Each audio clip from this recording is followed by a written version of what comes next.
दोस्तों नमस्कार। गौरव ज्ञान धारा में आप सभी का बहुत बहुत स्वागत है। और आज हम सोमवार मतलब इस सप्ताह के पहली क्लास जैसा कि मैंने आपको कहा था कि लाभ और हानि को पिछली क्लास में ख़त्म करने के बाद हम लोग पढ़ने वाले हैं नया चैप्टर जिसका नाम है डिस्काउंट, यानी कि उसको हिंदी में बोला जाता है छूट या बट्टा। दोस्तों आज की क्लास में हम लोग डिस्काउंट को स्टार्ट करेंगे, बट्टा या छूट को हम लोग पढ़ेंगे। और बहुत छोटा सा चैप्टर है ये, छोटा सा चैप्टर है, मैंने इसको हम 2 लेक्चर में कंप्लीट कर लेंगे। आज सोमवार को और मंगलवार की 2 क्लास में पूरे डिस्काउंट को कंप्लीट कर देंगे। क्योंकि डिस्काउंट छोटा सा चैप्टर इसलिए है क्योंकि एक्चुअल में अगर देखा जाए ना तो डिस्काउंट है परसेंटेज और प्रॉफिट एंड लॉस का ही पार्ट। परसेंटेज और प्रॉफिट एंड लॉस में ही डिस्काउंट को वैसे तो कई टीचर्स पढ़ा दिया करते हैं, बट मैं आपको इसको एक अलग करके परसेंटेज और प्रॉफिट एंड लॉस से थोड़ा सा अलग करके एक अलग नाम देके पढ़ा रहा हूँ। हालांकि है ये प्रॉफिट एंड लॉस का ही एक पार्ट। तो क्या है इस चैप्टर में, क्या होता है डिस्काउंट, ये सारी बातों को हम लोग जानते हैं। तो आइए शुरू करते हैं आज की क्लास। और दोस्तों आज की क्लास में हम लोग है ना सबसे पहले जानने वाले हैं एक डिस्काउंट में एक बहुत इंपॉर्टेंट नाम जिसका नाम है सक्सेसिव डिस्काउंट। इसको हम बोलेंगे सक्सेसिव डिस्काउंट। और सक्सेसिव डिस्काउंट को हिंदी में बोलते हैं क्रमागत या क्रमिक।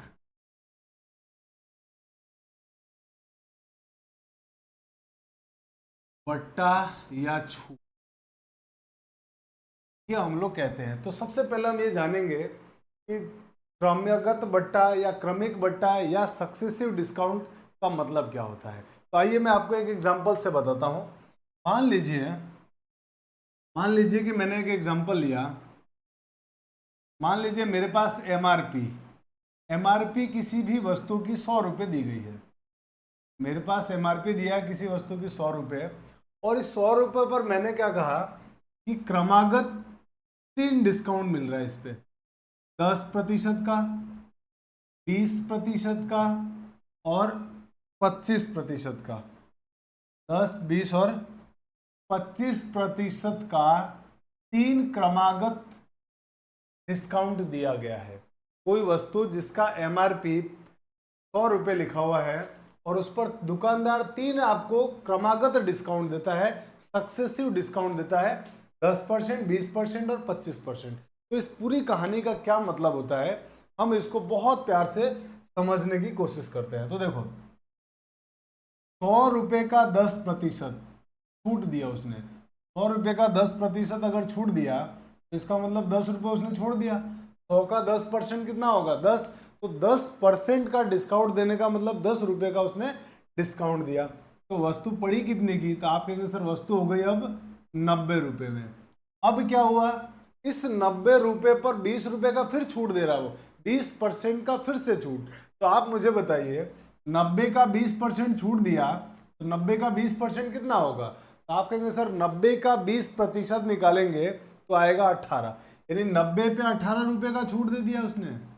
90 का अगर 18 रुपये छूट दे दिया तो उसने फिर उसको बेचा कितने में होगा? आप कहेंगे सर 72 में।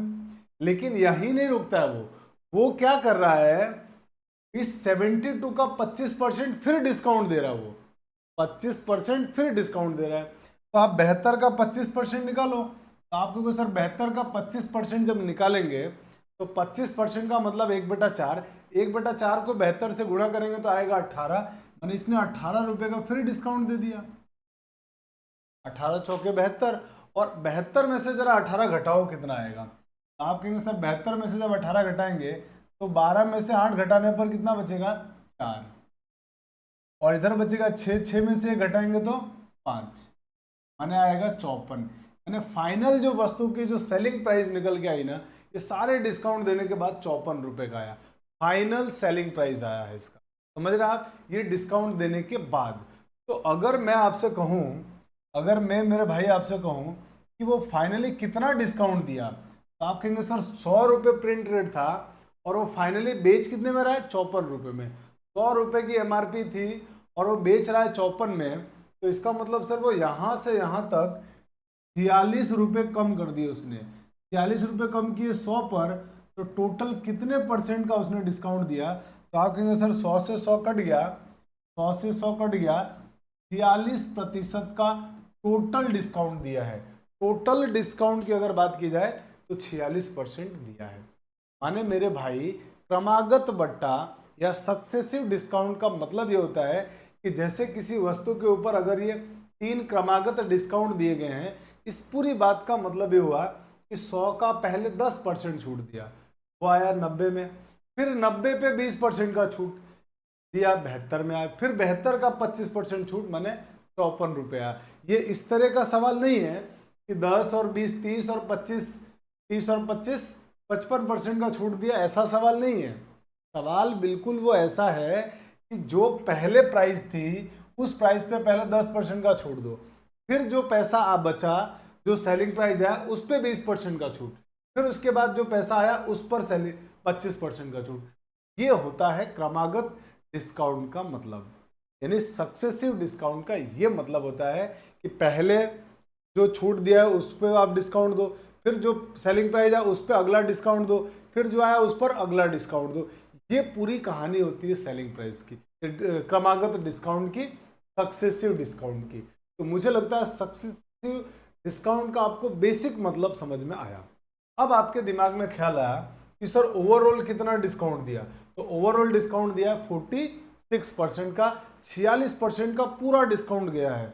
अगर हम बात की जाए कि एक्चुअल में उसने कितना डिस्काउंट दिया, तो 46% का डिस्काउंट दिया। और ये जो 46% का डिस्काउंट आता है ना, इसको भी हम लोग एक नाम से पुकारते हैं, और वो उस नाम को हम कहते हैं इक्विवेलेंट डिस्काउंट। इक्विवेलेंट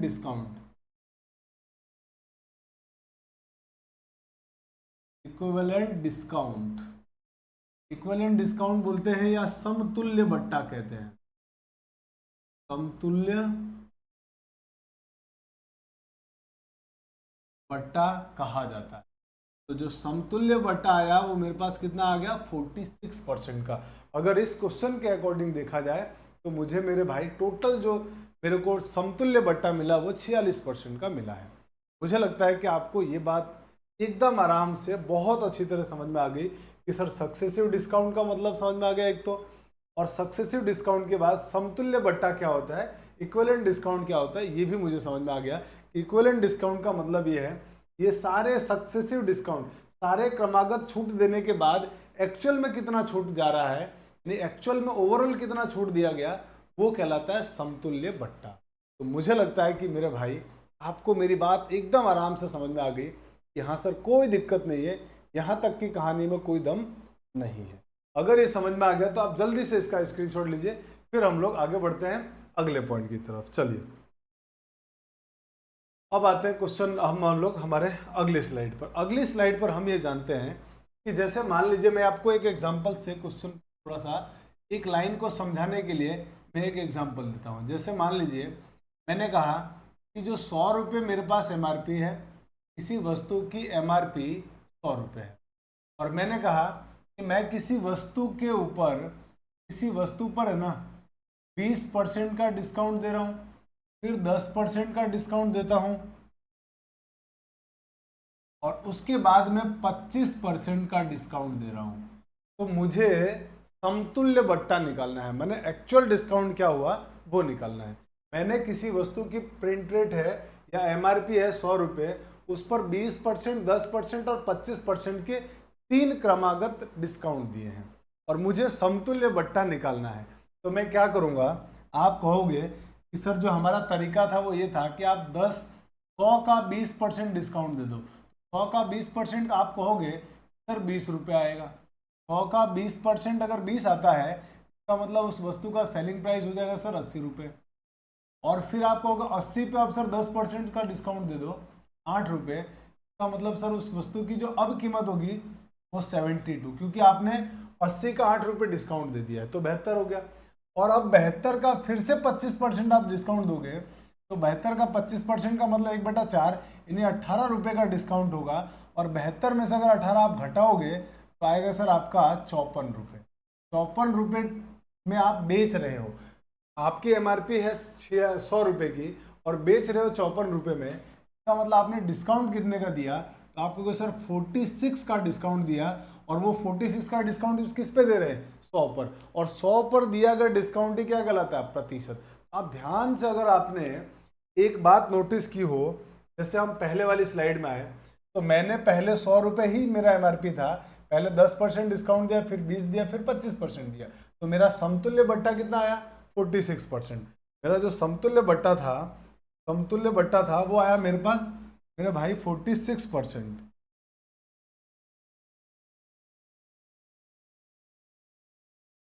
वो मेरे पास आ गया 46%। अब मैं आपसे ये कह रहा हूं कि अगर ये 46% मेरे पास समतुल्य बट्टा आया है, तो मैंने अब क्या किया पता है आपको? ऑर्डर चेंज कर दिया है। 20 को पहले, 10 को बाद में, 25 को पहले, 10 को बाद में। डिस्काउंट सेम रखा है मैंने, डिस्काउंट सेम रखा है, जितना परसेंट है उतना ही रखा है, मैंने बस ऑर्डर चेंज कर दिया है। तो उससे भी आप अगर देखोगे तो आप कहोगे सर उसके बाद भी जो है ना, हमारे पास जो उसके बाद भी जो समतुल्य बट्टा है ना, समतुल्य बट्टे में कोई फर्क नहीं आया सर। समतुल्य बट्टा जो है ना, इस केस में भी उतना ही है जितना पहले था। इसका मतलब इस पूरी कहानी से ये हम सीखे कि जब भी हमको समतुल्य बट्टा निकालना होगा तो वहां पर क्रम का कोई महत्व नहीं है। क्रम अगर बदल भी दिया जाए तो उससे समतुल्य बट्टा में कोई फर्क नहीं पड़ेगा, इक्विवेलेंट डिस्काउंट में कोई डिफरेंस नहीं आने वाला है। इस बात को लिख लेते हैं सर, इस बात को आप नोट डाल के लिखवा दीजिए। इसको नोट डाल के लिख लेते हैं कि क्रमागत बट्टे के क्रम को बदलने पर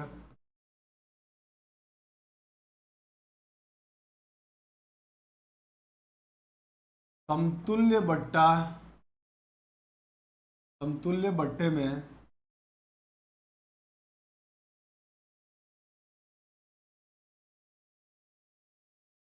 कोई परिवर्तन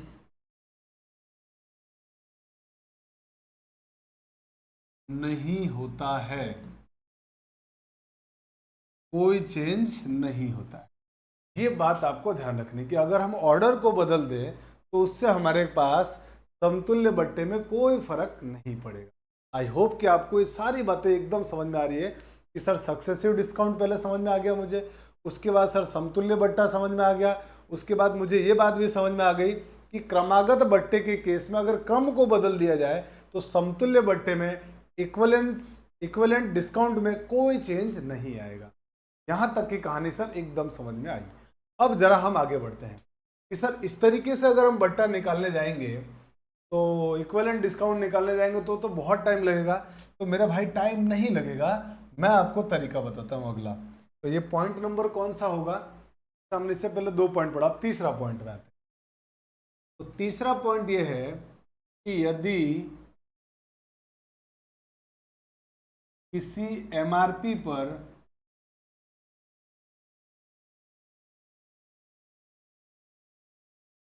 X% तथा Y% के दो क्रमागत बट्टा दिया जाए तो समतुल्य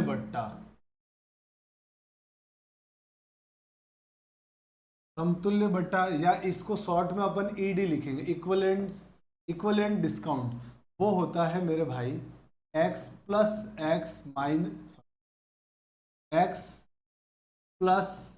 Y minus X Y upon 100।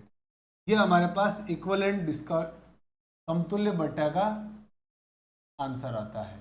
समतुल्य बट्टा हमारे पास ये आ जाता है कब? जब हम x% और y% के दो डिस्काउंट दें अगर, तो हम डायरेक्ट इस फॉर्मूले का यूज करके समतुल्य बट्टा निकाल सकते हैं।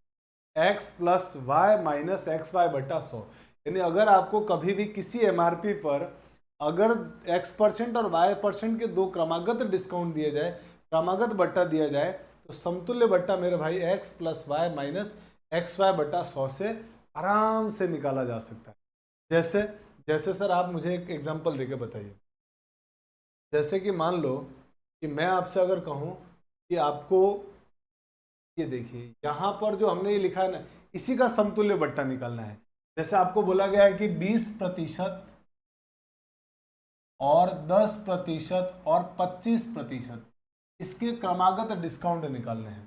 क्रमागत यानी समतुल्य बट्टा निकालना है। तो आप कहोगे सर आपका फॉर्मूला तो दो दो के लिए काम करता है। बिल्कुल, तो एक काम करिए, पहले इन दोनों का निकालो।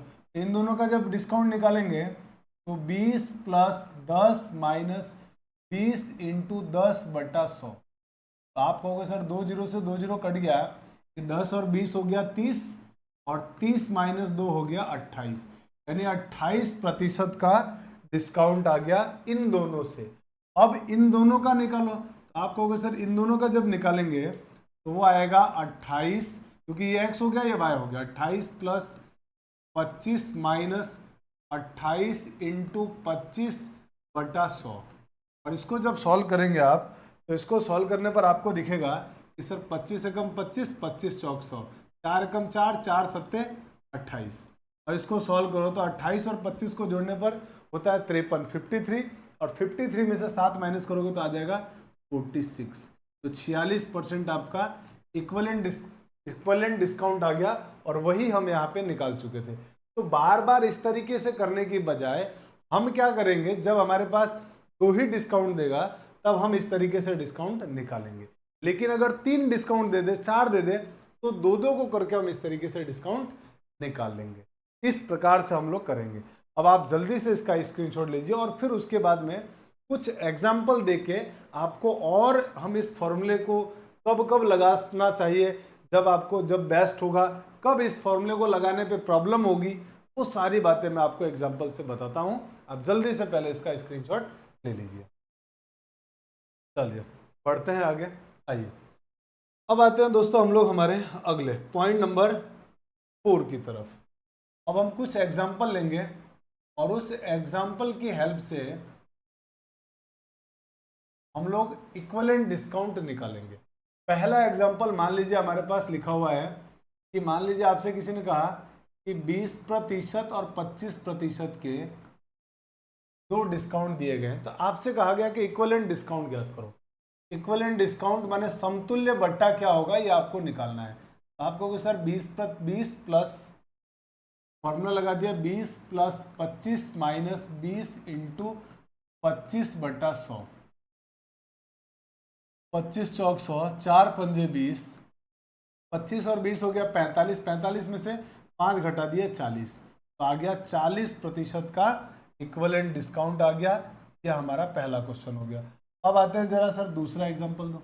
जैसे सेकंड एग्जांपल, मान लीजिए आपसे कहा गया कि 10% और 30% के दो डिस्काउंट दिए गए, तो आप इक्विवेलेंट डिस्काउंट निकालो। तो आप कहोगे सर इक्विवेलेंट डिस्काउंट आ जाएगा का 10 प्लस 30 प्लस 10 इंटू 30, 10 इंटू 30 बटा 100, और यहाँ पर बीच में होगा माइनस।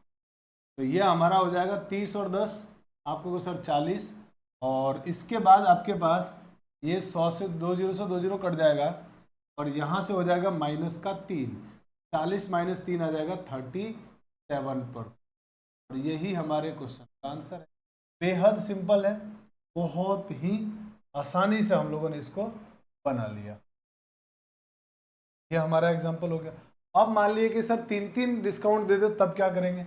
जैसे मान लो कि आपसे कहा गया कि सर 10%, 20% और 40% के 3 डिस्काउंट दे दिए गए, आपको समतुल्य बट्टा निकालना है। तो आप क्या करेंगे कि सर दो दो में निकालते हुए चलिए, पहले इन दोनों में निकाल लेते हैं। इन दोनों का इक्विवेलेंट डिस्काउंट, पहला इक्विवेलेंट डिस्काउंट निकाल रहा हूँ, तो 10 प्लस 20 माइनस 10 इंटू 20 बटा 100। अब आप कहेंगे कि सर एक काम करिए, इनको अब जो कट रहे हैं उनको काट दो। ये 0 से 0 कट गया, 0 से 0 कट गया, तो कितना हो गया ये आपको 10 और 20 हो गया सर 30, 30 माइनस 2 माने 28% आ गया डिस्काउंट। अब इसका है ना इस 40 के साथ निकाल दो, तो इसका जब आप 40 के साथ इक्विवेलेंट डिस्काउंट निकालेंगे तो अब हम सेकंड नंबर का इक्विवेलेंट डिस्काउंट निकाल रहे हैं, तो वो क्या होगा, आपको कहोगे सर 28 प्लस 40, अब हमने इसको x मान लिया, इसको y मान लिया, और माइनस का 28 इंटू 40/100। अब आप कहोगे कि सर काट दो जो कट रहा है उनको, जैसे 0 से 0 कट गया, 2 दूनी 4 और 2 पंजे 10, अब ये नहीं कटेगा, कोई बात नहीं। अब आप मुझे बताइए 28 और 40 कितना होगा, तो आप कहेंगे सर 68 माइनस 28 दूनी 56, 28 दूनी 56 में 5 से भाग दे दो, तो 56 में 5 से भाग दोगे तो 10 बार पूरा पूरा 50, 11 बार चला गया, 11 पर बार चला गया तो 55 बचा, एक पॉइंट लगाया तो 2 10 हो गया, 5 दूनी 10, 11.2 आ गया। अब आप इसमें से घटाओ 11.2 को, तो कितना आएगा, पॉइंट में आएगा एक तो 8, 68 में से 11.2 घटा रहे हैं 8 आएगा, और 67 में से घटा रहे हैं 11, तो मुझे लगता है 56 आ जाएगा, 56.8% आएगा इसका इक्विवेलेंट डिस्काउंट। तो मुझे लगता है कि यहां तक की बात तो समझ में आ गई। अब सर ये बताइए कि इस फॉर्मूले का यूज करते समय दिक्कत कहाँ आती है, वो बात जरा समझाइए। तो जैसे मान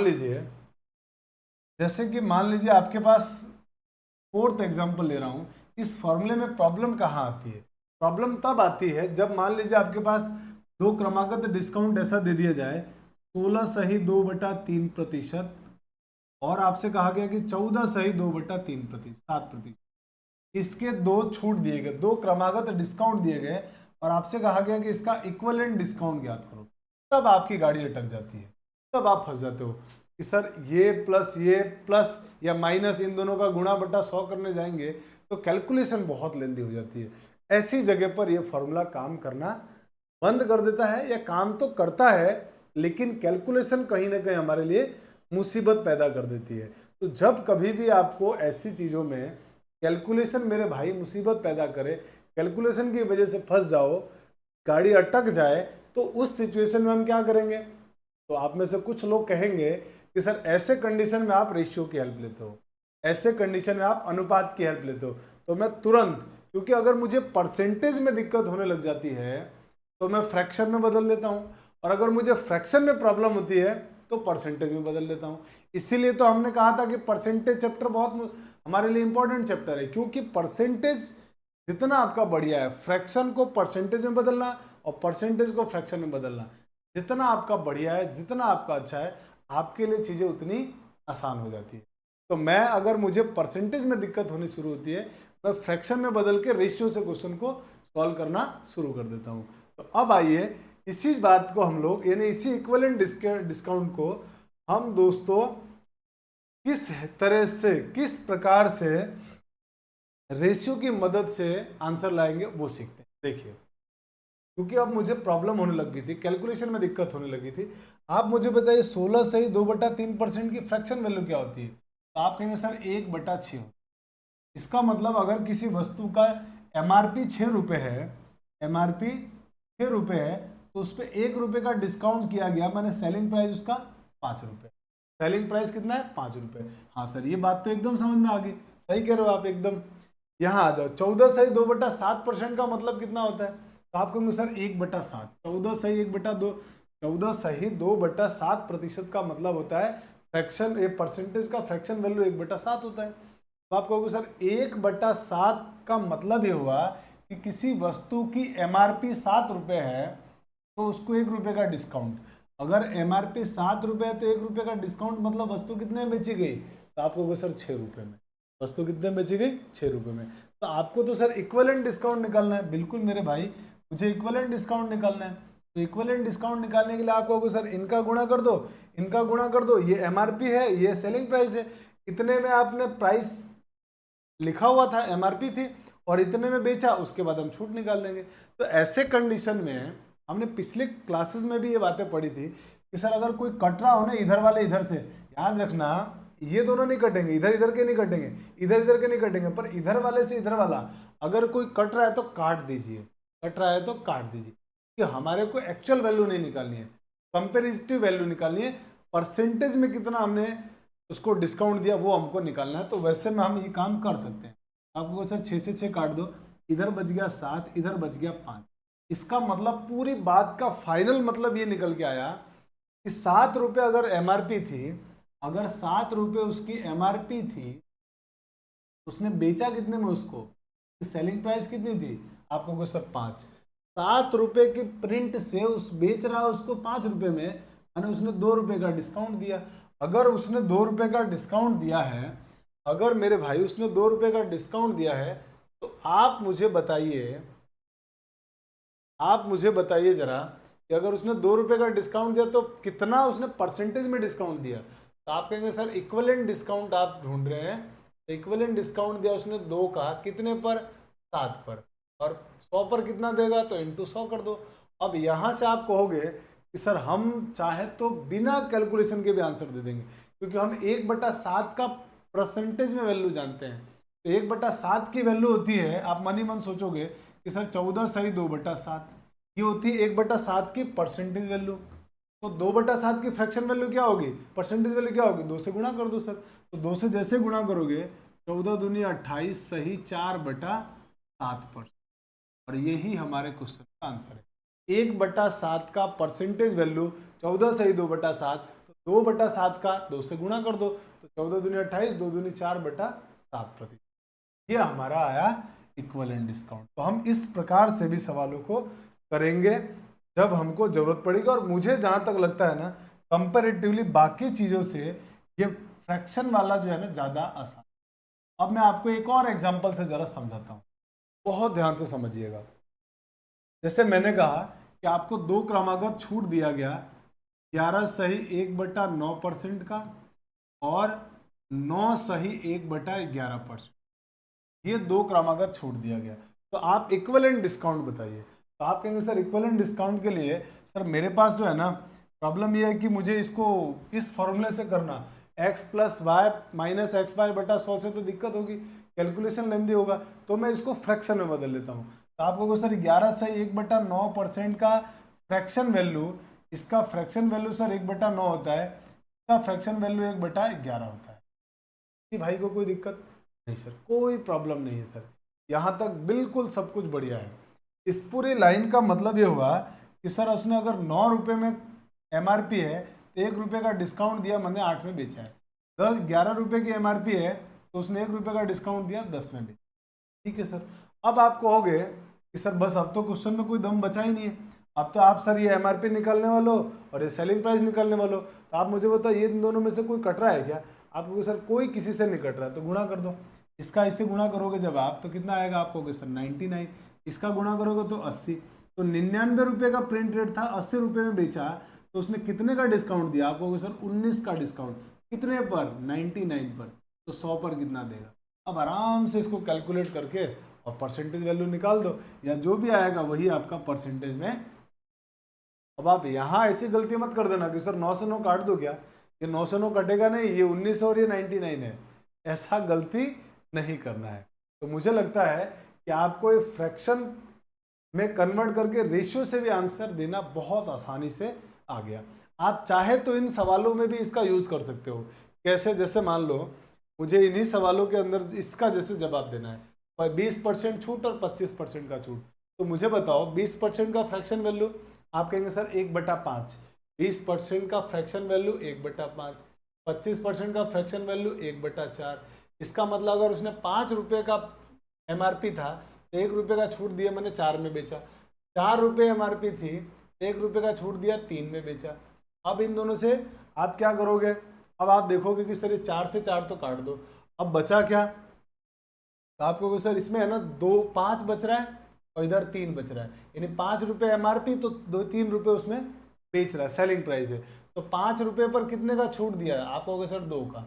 तो 2 का छूट देता है 5 पर, तो 100 पर कितना देगा, और इससे आपका फाइनल आंसर आ जाएगा कितना छूट मिला, इक्विवेलेंट डिस्काउंट। तो आप कहोगे सर 5 दूनी 10, 20 दूनी 40% आपका आंसर, और वही हमारे पास आंसर है।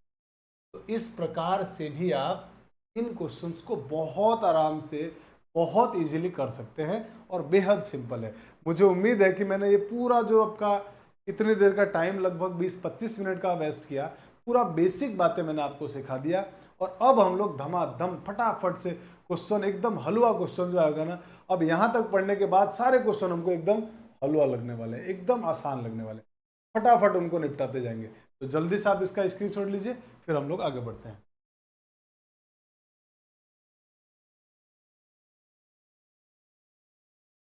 चलिए आइए, अब हम आते हैं हमारे पास टाइप 1 डिस्काउंट के पहले क्वेश्चन की तरफ। देखिए मेरे दोस्त, क्वेश्चन वाला कह रहा है कि 10% और 20% के क्रमिक बट्टों या क्रमागत बट्टों के समतुल्य अकेला बट्टा क्या होगा। तो आप मुझे बताइए, आप कहेंगे सर 10% का फ्रैक्शन वैल्यू होता है 1/10, इसका मतलब 10 रुपये एमआरपी थी तो 9 रुपये में उसने बेचा। 20% का छूट दे रहा है तो 20% की फ्रैक्शन वैल्यू क्या होगी, आप कहेंगे सर 1/5, यानी 5 रुपये अगर एमआरपी थी तो 4 में बेचा। अब जो कट रहा है उनको काट दो, तो आपको सर कटने में तो ये देखो 2 से कट गया 2 बार और 2 से कट गया 5 बार, तो ये आ गया सर 25 और ये आ गया 18। तो 25 से 18 कितने का डिस्काउंट, 7 का डिस्काउंट, कितने पर, 25 पर। तो 100 पर कितना डिस्काउंट, आप कहेंगे सर 28 पर। यही हमारे इस क्वेश्चन का आंसर, 28% का डिस्काउंट मिलेगा। Option number D is your correct answer. या फिर आप चाहो तो उस फॉर्मूले की हेल्प से निकाल सकते हो कि सर इक्विवेलेंट डिस्काउंट निकालना है ना, तो हम तो फॉर्मूला भी जानते हैं और ऐसे सवाल में बहुत आसानी से लगा सकते हैं। 10 + 20 - 10 × 20/100। फिर आप कहोगे कि अब तो सर इनको काट लो, आप आराम से काट दीजिए। 0 से 0 कट गया, 0 से 0 कट गया, और 10 और 20 30, तो ये हो गया 30 - 2 बराबर 28% का छूट, 28% का इक्विवेलेंट डिस्काउंट, और यही हमारे इस क्वेश्चन का आंसर है। चलिए अब आप जल्दी से इसका स्क्रीनशॉट लीजिए, फिर हम लोग आगे बढ़ते हैं। आइए दोस्तों, क्वेश्चन नंबर करते हैं हम लोग अब अगला। क्वेश्चन नंबर सेकंड कह रहा है यदि दो क्रमिक छूट 40% और 37.5% है तो समतुल्य बट्टा ज्ञात करो। आप मुझे बताइए 40% की फ्रैक्शन वैल्यू, आप कहेंगे सर 2/5। 37.5% की फ्रैक्शन वैल्यू, आप कहेंगे सर ये होता है 3/8।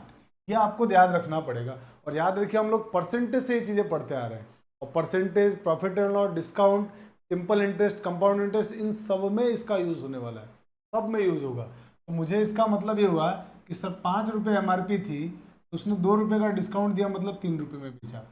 8 रुपये अगर एमआरपी थी तो सर 3 रुपये का डिस्काउंट दिया, 5 में बेचा। तो इसका मतलब अगर फाइनल बात की जाए तो आप कहोगे सर ये 5 से 5 कट रहा, काट दो। 8 रुपये एमआरपी थी, 3 रुपये का डिस्काउंट दिया है, मतलब एक्चुअल 3 रुपये में बेचा है, इसका मतलब 5 का डिस्काउंट कितने पर, 8 पर, तो 100 पर कितना होगा।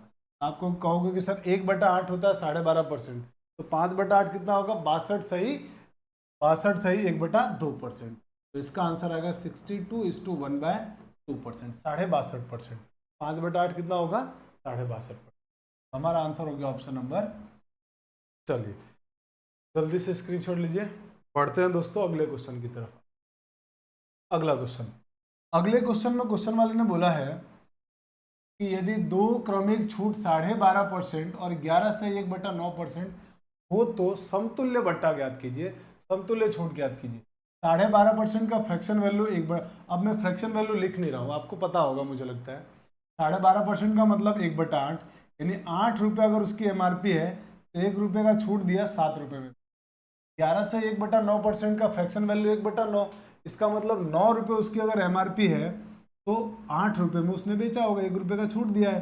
तो फाइनली क्या हुआ, जो कट रहे उनको काट दो, तो आपको सर इससे ये कट गया, देखो तो यहाँ पे बचा 9 और ये बचा 7, तो 9 रुपये एमआरपी थी, 7 रुपये में बेचा, तो आपको सर 2 रुपये का छूट कितने पर, 9 पर, तो 100 पर कितना होगा।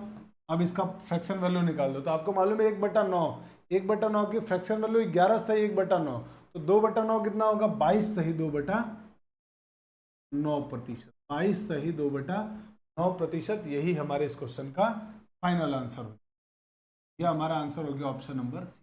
बहुत सिंपल है, बहुत आसान है, क्या हलवा क्वेश्चन। देखिए बेसिक सीखने के बाद 3 क्वेश्चन हमने 5 मिनट भी नहीं लगे, और 3 क्वेश्चन को कितने आसानी से कर लिया।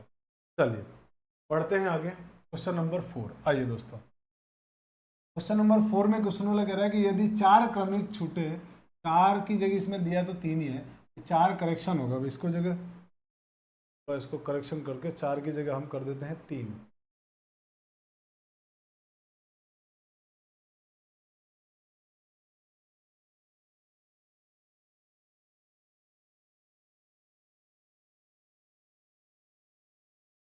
यहाँ पे लिख देते हैं 3 क्रमिक छूटे हैं 20%, 11 से 1/9% और 12.5% है, तो समतुल्य छूट क्या होगा ये आपसे पूछा है। तो 20% की फ्रैक्शन वैल्यू होगी सर, 20% की फ्रैक्शन वैल्यू 1/5, 5 रुपये MRP थी तो 1 रुपये का छूट 4 रुपये में बेचा गया। फिर कह रहा है 11 से 1/9% का छूट, 11 से 1/9% का फ्रैक्शन वैल्यू 1/9, 9 रुपये अगर उसकी इसी वस्तु की कीमत थी तो 1 रुपये का छूट मैंने 8 रुपये में बेचा गया। 12.5%, 12.5% का मतलब होता है 1/8, यानी किसी वस्तु की अगर MRP 8 रुपये है तो 1 रुपये का छूट मैंने 7 में बेचा गया। अब आप देखो जो कट रहा है उन वैल्यू को काट दो, 8 से 8 कट गया सर।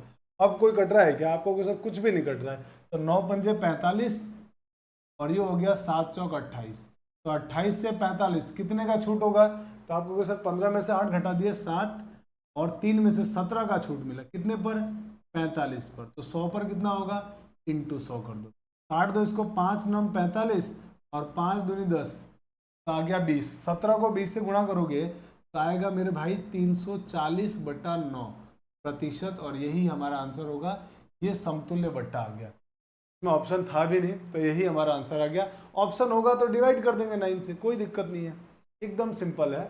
चलिए आगे बढ़ते हैं क्वेश्चन नंबर 5 की तरफ। आइए, अब समतुल्य बट्टे के कॉन्सेप्ट पर और क्वेश्चंस किस प्रकार से हम लोग कर सकते हैं, उन चीजों का यूज करके कैसे किया जा सकता है, ये सारी बातें भी हम लोग सीखने वाले हैं। जैसे एक घनाभ है, घनाभ की लंबाई में 5, समतुल्य बट्टे के कॉन्सेप्ट पर, समतुल्य बट्टा तो सीख लिया हमने, सक्सेसिव डिस्काउंट को सीखा, उससे समतुल्य बट्टा निकाला, लेकिन उसका प्रयोग एक्चुअल में और कैसे कैसे क्वेश्चन में किया जा सकता है, मैंने वो क्वेश्चंस भी लिए हैं, तो हम उनकी मदद से भी सीखेंगे कि हाँ सर ऐसे क्वेश्चन तो समतुल्य बट्टा से भी या सक्सेसिव डिस्काउंट वाले मेथड से आराम से बन जाता है। जैसे घनाभ की लंबाई में 5% की कमी की गई है, 5% की कमी, तो 5% की फ्रैक्शन वैल्यू 1/20। इसका मतलब अगर हम लेंथ की बात कर रहे हैं लंबाई की, तो 20 रही होगी तो 1 की कमी कर दिया तो अब कितनी रह गई? 19। अब आगे क्या हो रहा है कि सर चौड़ाई में 10% की कमी, चौड़ाई में 10% की कमी, तो 10% की फ्रैक्शन वैल्यू 1/10, यानी इसकी अगर हम लेंथ के बाद विड्थ की बात करें तो अगर वो 10 रही होगी तो 1 कम कर दिया गया, मतलब 9 रही होगी। अब पहले 10 थी तो अब 9 हो गई, कुल मिला के ये बात है। उसके बाद ऊंचाई में 20% की वृद्धि, तो ऊंचाई में 20% की वृद्धि, तो प्लस में 20 लिख रहा हूं मैं।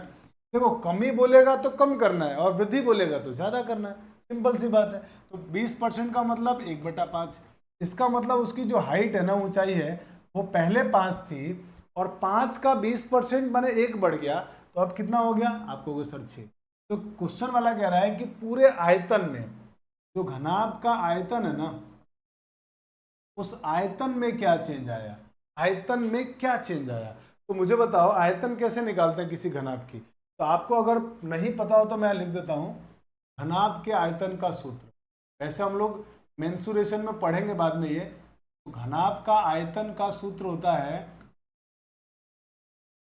लंबाई इंटू चौड़ाई इंटू ऊंचाई, LBH। ये घनाभ के आयतन का सूत्र होता है। तो हम घनाभ का आयतन निकालेंगे कैसे? आपको सर इनका गुणा कर दो। तो ये घनाभ का आयतन ये पहले है और ये अभी वर्तमान का है, ये तो पहले का आयतन है,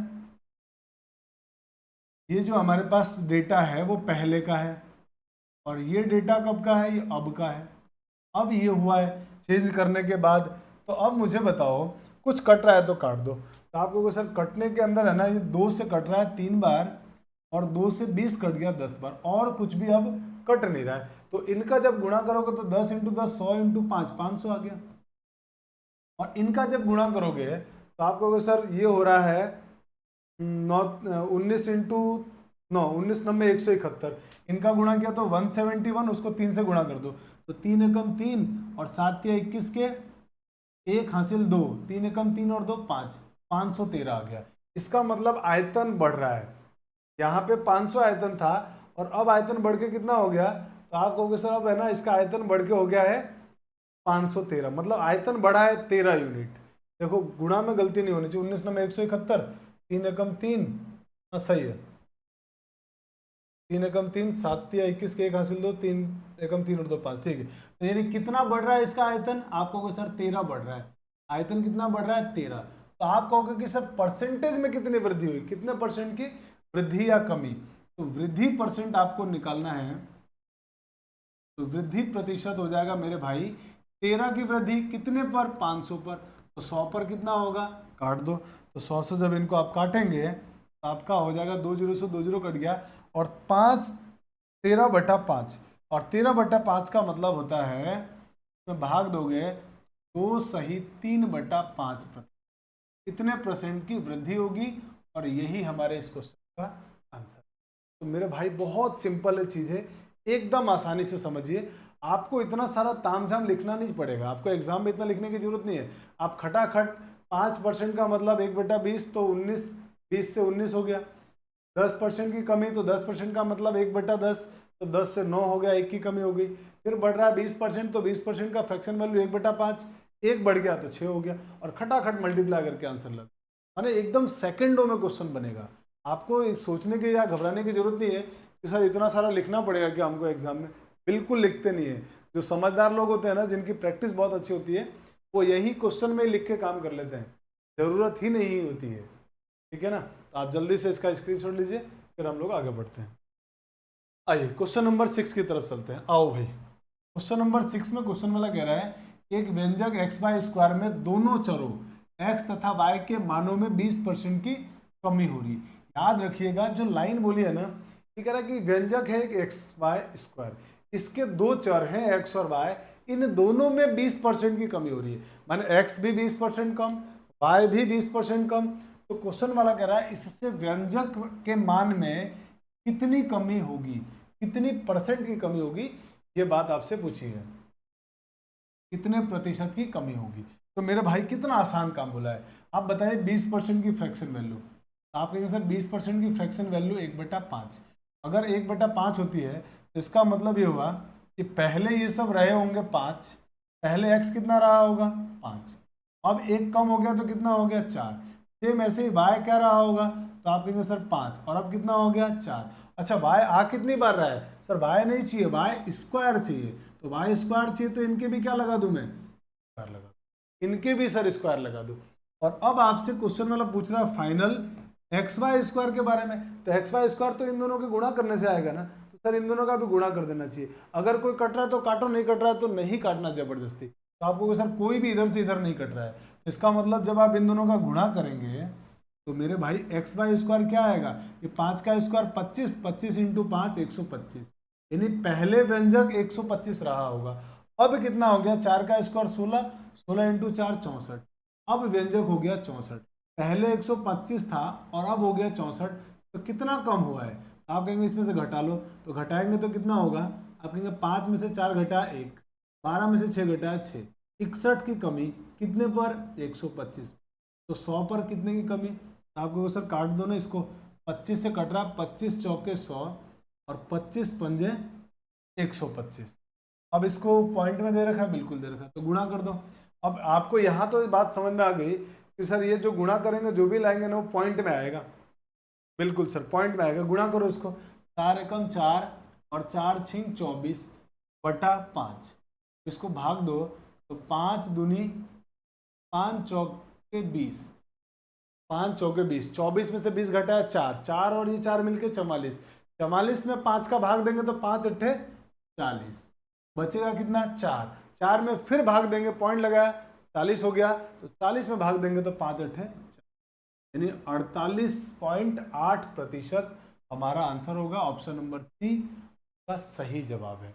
तो ऐसा क्वेश्चन भी है ना, आप ध्यान से देखिए, मैंने आपको सक्सेसिव डिस्काउंट सिखाते सिखाते उसका एप्लीकेशन, उसका प्रयोग, उसका उपयोग किन क्वेश्चंस में भी किया जा सकता है, हम धीरे धीरे उस तरफ शिफ्ट हो चुके हैं और धीरे धीरे उन क्वेश्चन के आंसर भी हम लोग निकाल रहे हैं, और ये सक्सेसिव डिस्काउंट के क्वेश्चन, सक्सेसिव डिस्काउंट के कॉन्सेप्ट पे बन रहे हैं, ठीक है ना। तो बहुत आसान है दुनिया, जल्दी से आप इसका स्क्रीनशॉट लीजिए।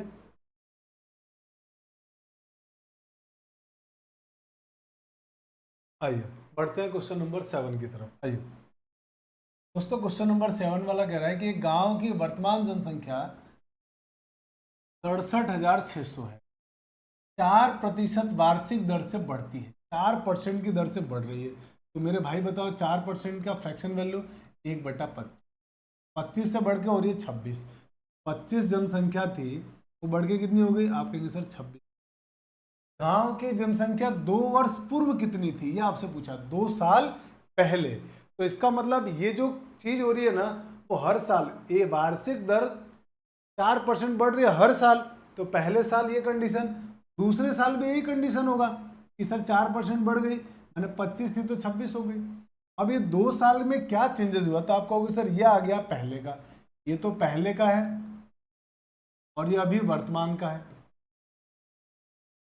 अगर ऐसा है तो पहले जनसंख्या इसका गुणा कर दो 625, 25 को 6 से गुणा 625, और अब कितना हो गया 676, अब हो गया 676। अब आपसे दिया क्या है? वर्तमान जनसंख्या दी है, और वर्तमान में कितना आ गया 676। का मतलब ये हुआ कि आपसे क्वेश्चन वाले ने ये दे दिया कि 676 यूनिट की वैल्यू 67,600। तो मुझे बताओ यहाँ से 1 यूनिट की वैल्यू क्या होगी?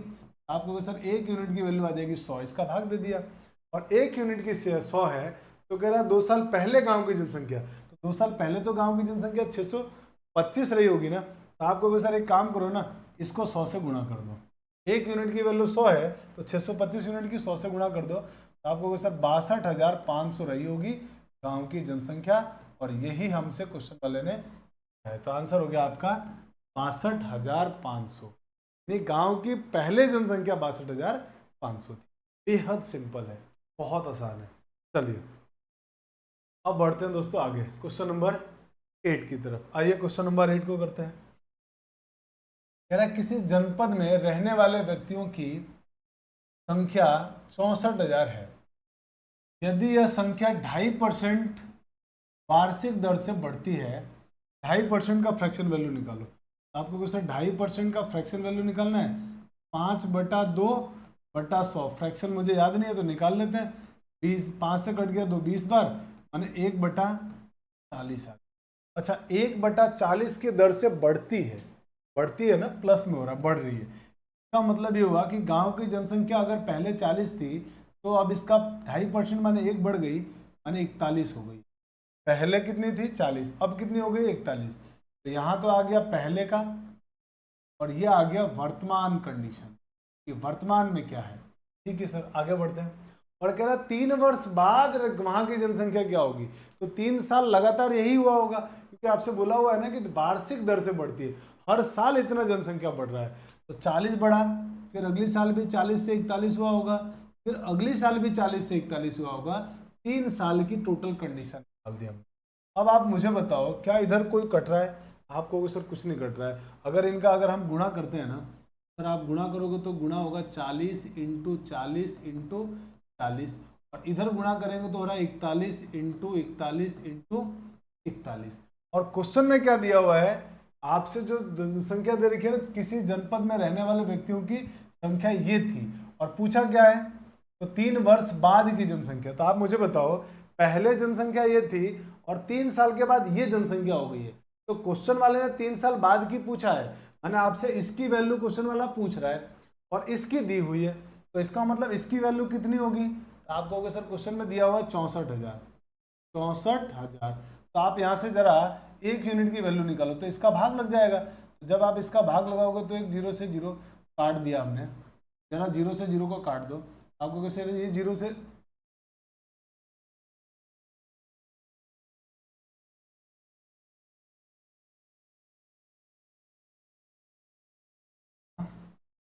ये पहले की जनसंख्या हो गई 6,000, सॉरी 64,000। और अब मैंने क्या किया, यहाँ से इनको काट दिया, 1 2 3 0, 1 2 3 0, 4 चौक 16 चौक 64। इसका मतलब ये 4 चौक 16 चौक 64 से 64 भी कट गया। इसका मतलब इधर 1 यूनिट बचा, और उस 1 यूनिट की वैल्यू कितनी आ गई? 1 यूनिट की वैल्यू 1 है मेरे भाई। तो आपसे ये पूछा गया कि 3 साल बाद जनसंख्या, वो तो ये रही होगी। तो 3 वर्ष बाद की जो जनसंख्या है, 3 वर्ष बाद की जो जनसंख्या है